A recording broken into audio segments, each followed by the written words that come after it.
I supported Bill Brower and his idea of the Magnitsky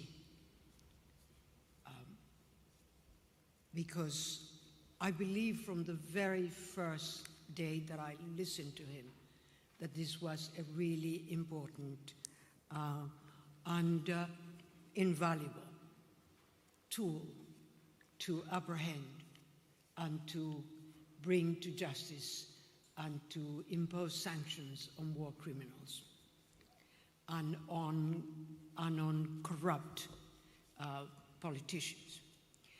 As some of you may know, I was born in Nicaragua, and I have been fighting the dictatorship of Daniel Ortega and Rosario Murillo. And tonight, I will be presenting an award to a dear friend who was in prison for 21 months and who was in house of arrest for 4 months. I would like as well just simply to say that perhaps in this scheme of things, when we are talking about Russia and Ukraine and many other countries, Nicaragua is a very small country that maybe you think doesn't deserve your attention. But it does. We are a people who are living under prison conditions in Nicaragua. And although I'm going to present this award to my dear friend, Felix Maradiaga, for outstanding as an outstanding political opposition figure, I would like for all of us to remember that in Nicaragua today, we have a bishop who has been sentenced to 26 years and 4 months simply for speaking on behalf of the people persecuted in Nicaragua and in defense of the Catholic Church. So it is my pleasure to call my dear friend, Felix Maradiaga, to the stage.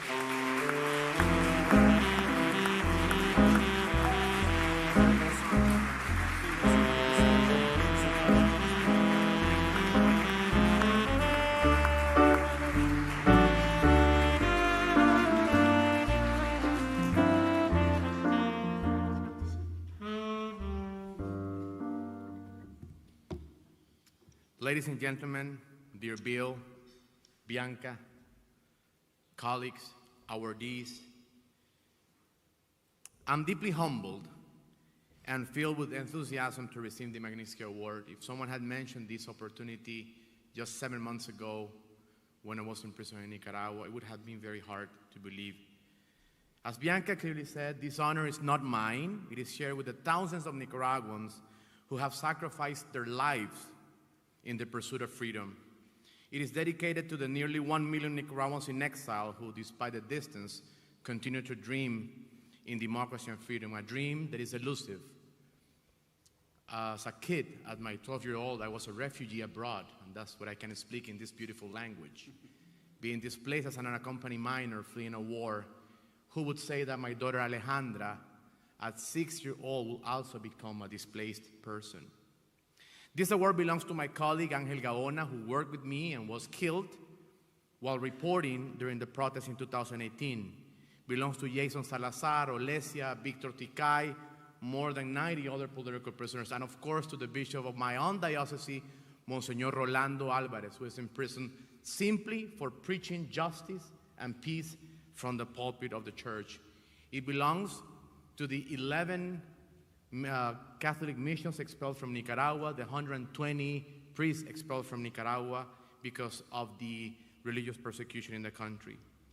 At just 10 years old, Alejandra had witnessed my survival of 2 assassination attempts, several months in house arrest, 2 years in prison. And despite her innocence, Alejandra, just as the children of our dear friend Vladimir Caramurza, just as the children of Tulani Maseco, Alejandra has never questioned my decision. She has supported me. Alejandra knows that carrying the name Sergei Magnitsky in Nicaragua is something that will cause persecution. When we started with my political team to pursue justice against the criminal acts of Daniel Ortega, I was charged with treason, sentenced to 13 years in prison, accused for advocating against the regime precisely for trying to activate the Magnitsky laws. My journey into political activism is almost a necessity. I was an academic, I was a person working in disarmament affairs, working with the reinsertion of former combatants. But when you see the inhumane acts of Daniel Ortega and the many other dictators, there's nothing else that we could do. But on a final note, I would like to highlight a fundamental aspect of my work. From the beginning of my civic resistance and the work of my colleagues, we understood that Daniel Ortega is not a domestic problem. He's there because he received massive support from Vladimir Putin. He's there because he received massive support from Iran. So tackling corruption and the lack of democracy is not a local issue. Dictators work as an ecosystem. And we as freedom fighters, as people who believe in human dignity, have to work together. So I welcome the magnificent, amazing work that this foundation is doing. I also want to acknowledge the work that the World Liberty Congress is doing, Human Rights Foundation. I see my dear friend Thor here, who've also understood that we have to work together in the pursuit of freedom. I will also say that dictators want us to hate. They want to hold anger in our heart. But tonight we celebrate the name of a man that showed that through the pursuit of the rule of law, we're able to change the world. History is on our side. My dear friend Evgenia always remembers something, and I will just quote you, Evgenia, with your permission, when you remind us that your husband, as a historian, knows that history is on our side. Thank you, Bianca, for this honor. Thank you, Bill. Thank you very much.